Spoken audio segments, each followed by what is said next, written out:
উপরে ফিটফাট, ভেতরে সদরঘাট। প্রবাদটি যেন অক্ষরে অক্ষরে সত্য চট্টগ্রামের নামি দামি বেকারি ও মিষ্টান্ন তৈরি প্রতিষ্ঠানগুলোর ক্ষেত্রে। বাইরে থেকে ঝকঝকে মনে হলেও এসব ব্র্যান্ডের কারখানার ভেতরের চিত্র ভয়াবহ। নোংরা পরিবেশ, তেলাপোকার উড়াউড়ি আর মিষ্টিতে মানবদেহের জন্য মারাত্মক ক্ষতিকর হাইড্রোস কেমিক্যালের ব্যবহার। বাদ যাচ্ছে না কিছুই।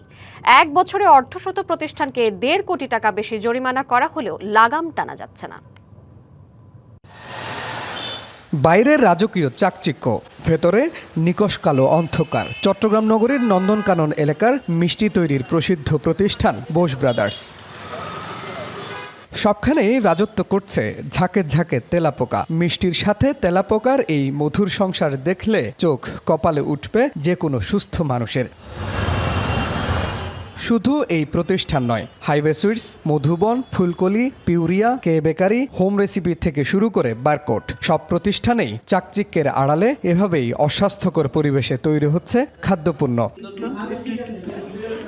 গেল 1 বছরে এসব অভিযোগে অর্ধশত প্রতিষ্ঠানকে 1.5 কোটি টাকার বেশি জরিমানা করেছে প্রশাসন। কর্মকর্তারা বলছেন, বারবার জরিমানা দিলেও খাদ্যের গুণগত মান নিয়ন্ত্রণ ও স্বাস্থ্যসম্মত পরিবেশ ঠিক করতে আগ্রহী নন মালিকরা। ফলে অনিরাপদ খাদ্য গ্রহণে স্বাস্থ্য ঝুঁকি বাড়ছে ভোক্তাদের। 21 লক্ষ টাকা সরকারকে জরিমানা না দিয়ে 10 লক্ষ টাকার মধ্যে আপনারা যদি রিনোভেশন কাজটা করান, আপনাদের প্রতিষ্ঠানের সংস্কার কাজ করেন,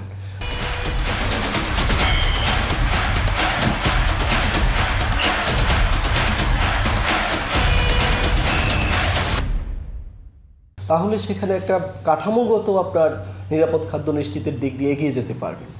এই প্রতিষ্ঠানগুলোর ক্ষেত্রে আমরা যেটা দেখি যে তাদের মানসিকতায় সমস্যা। চটকদার বিজ্ঞাপনে আকৃষ্ট না হয়ে যাচাই করে খাদ্যপণ্য কেনার তাগিদ ক্যাবের। পাশাপাশি প্রতিষ্ঠানগুলোতে নিয়মিত তদারকির কথাও বলছেন তারা। প্রতিষ্ঠানের অভ্যন্তরীণ যে শৃঙ্খলা, অভ্যন্তরীণ যে নিয়ন্ত্রণ বা কোয়ালিটি কন্ট্রোল, সেগুলো ঠিকমতো হচ্ছে না, প্রশ্নের সম্মুখীন। তো এগুলো যদি প্রশ্নের সম্মুখীন হয় তাহলে কিন্তু অন্যান্য যে প্রতিষ্ঠানগুলি আছে তাহলে ওগুলোর অবস্থা কী হচ্ছে।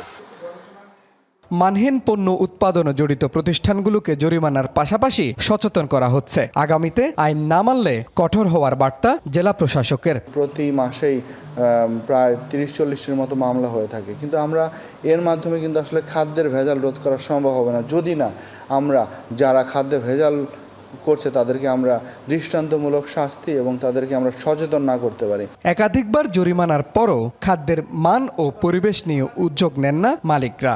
তাই এসব প্রতিষ্ঠানের বিরুদ্ধে কঠোর হওয়ার দাবি ভোক্তাদের।